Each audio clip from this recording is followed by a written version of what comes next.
Yeah, this is the third special we've done with Cirque du Soleil Image for the Cirque du Soleil. The first one, Kidam in Amsterdam, followed by Dralian in San Francisco.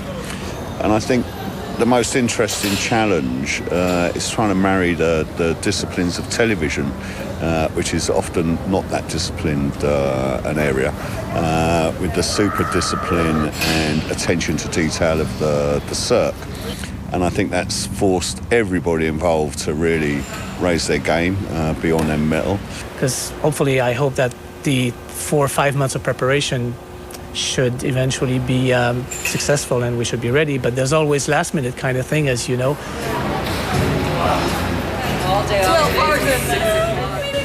A lot of the time people will say, well, how do you take that magic that's Cirque du Soleil of the live show and translate it into the other mediums? How can you take something that's such a grand scale and put it onto a little TV screen? Well, the answer, of course, is we can't recreate that same magical experience, but what we can do is design something specifically for the medium and that audience. In the case of our television specials, and hopefully you've just seen this one, you'll see that we take our audience right to the heart of the performance. We're able to go with 13 cameras and more into the emotional expression of our artists. We're able to show the physicality, and we're able to bring a whole new dimension that works very powerfully on a television screen. It's going to rise next. That's nice. Okay. We want the experience of filming it to be like you're in the best seat of the house for every part of the show, and sometimes it's good to be down the front and sometimes it's good to be at the sides, because the show is designed to be an experience for everybody in the big top. Josh will be appearing on the left. He's going to throw the thing into the air and catch it.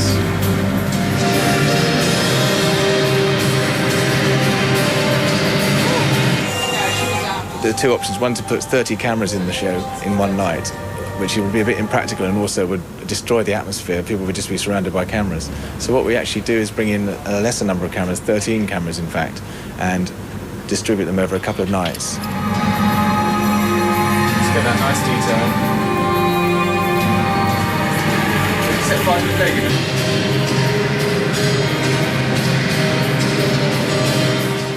And somehow, out of all this mixture of shots that you can see behind me, we create something that hopefully becomes a moving and dramatic experience to watch.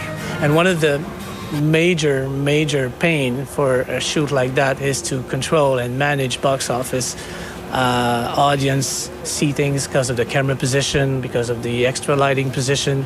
So the real challenge is to make sure that you have the director to get the perfect shot, but at the same time we have to make sure that the customer who paid almost $100 for their tickets are not going to be too annoyed by the presence of cameras in the big top.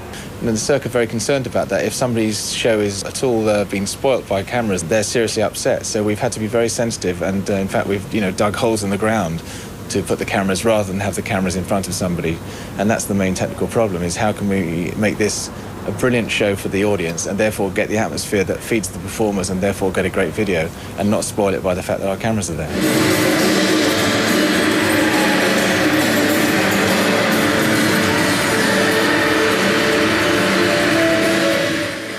Getting everything ready, budgeting, scheduling, make sure that everybody on tour is aware of what we're doing, get their collaboration, which was in fact very easy because they were all very enthusiastic. For the filming, we wanted to respect what we have in the show on a daily basis. So what you will see on the video is actually what you will see if you come to see the show live under the big top.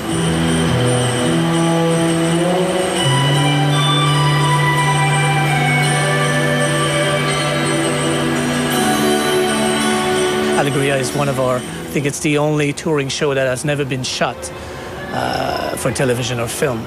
So it was a great challenge, and it was also a great thing for them to have us here, and it showed.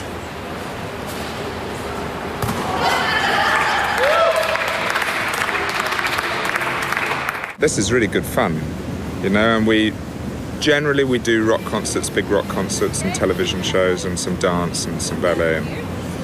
And although it's always interesting working with different groups of people and going to foreign capital cities, this is so different for us. I do know that for most of the crew I bring from England on these, it's probably the highlight of their year, and they do live and breathe the Cirque. And it's a fascinating exercise to see two different cultures come together. There's this whole childhood thing of running away and joining the circus and being in the big top, and Luke says we've done this for 3 years now, and we hope to keep on doing this. No reason why we shouldn't do one of these a year for the next 5 years. And it's a big high point for us, for me certainly, of the year. To go off to some fabulous city and work with the circus for 2 weeks is very romantic. Well, logistically, yeah, it's just a matter of all the extra equipment that came onto the site, the extra generators that came on, all the loading of the equipment into the big top, and feeding of the extra people. So we have our kitchen on site here, as you know, that feeds all of our staff. So we told the kitchen chef it's just going to be an extra 65 people for a few meals, so don't worry about it. Up or down? Both. Thank you. We have both.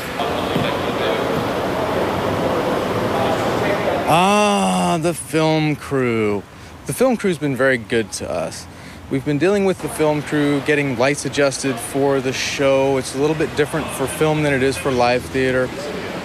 We've gradually changed the lighting so that it's suitable for TV. We've gradually introduced the artists into the environment of what it's going to be like when they get filmed, so they don't just walk in and suddenly there's 5 times more lights than there were before. We've brought the artists in during the day to see where the cameras are going to be in that evening, so they can adjust their performance and not suddenly have surprises. And the whole thing's very much a collaboration between the Cirque du Soleil and the TV crew. It's not, as it often is, a wham bam and it's all over, and the people, the performers go, what was that all about?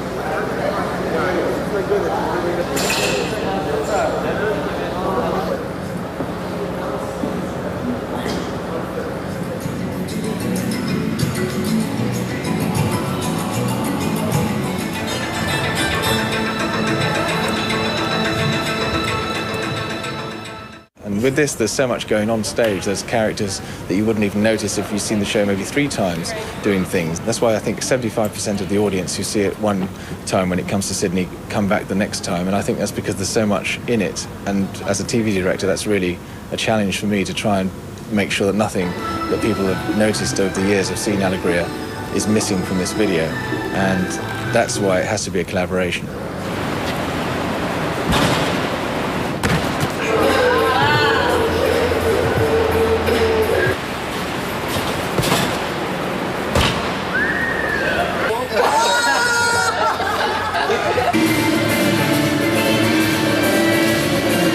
Part of the joy is also bringing in local crew, local companies, and getting them to fit in with now how we work with the Cirque. So far, Australia's been a very pleasant experience, I have to say, with Super Cruise. TV cameras aren't as sensitive as the human eye. In the human eye, you come out from bright, sunny Sydney and you step into this dark tent and the whole magic begins, and you sort of get used to the slightly dimmer lights, and these characters in very strange clothes come out of the darkness and entertain you.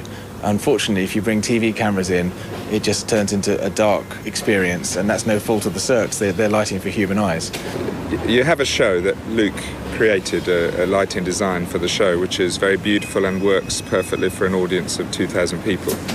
But if you film the show, there are a whole different set of parameters that you have to take account of before you can have something that appears halfway decent on the television screen.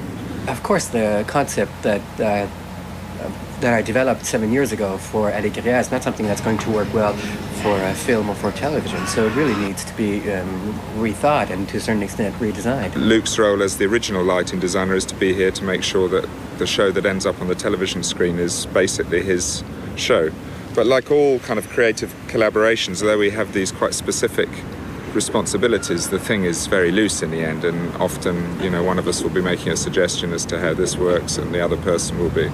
They call us the Teletubbies, we all sit here.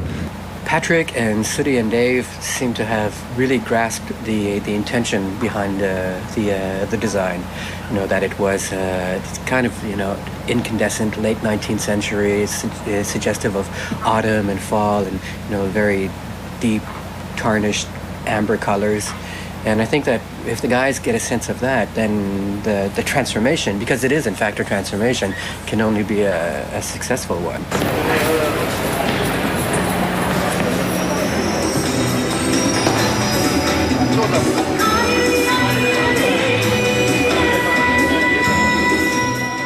It's gone rather well. Of course, it's always a matter of adjusting, and we're adjusting back and forth. I adjust to the needs for television lighting, and of course, every once in a while, I throw in my 2 cents worth about colors and the feel, and everyone has been quite receptive, so it's gone rather well. And just working with another lighting designer, working with Luke, who sees things in a very different way than I would see them. You learn an enormous amount of